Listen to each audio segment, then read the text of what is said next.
How to hide phone number on Snapchat. Hello everybody, in order to do so you may follow up the simple steps. So open up a Snapchat application,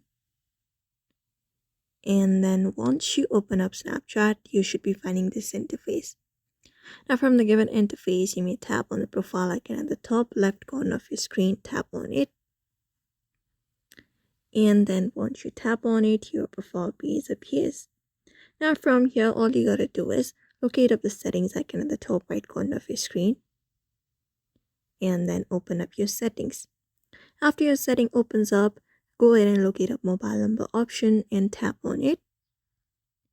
And once you tap on it, all you gotta do is right under your phone number section, you will be finding option called let others find me using my mobile number.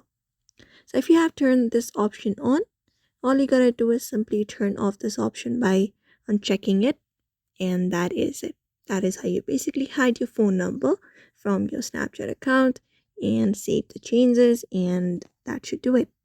So that's it for now. You may follow up this method. I hope this video was helpful. Give it a thumbs up and subscribe for more tips and tutorials, and we will see you on the next one.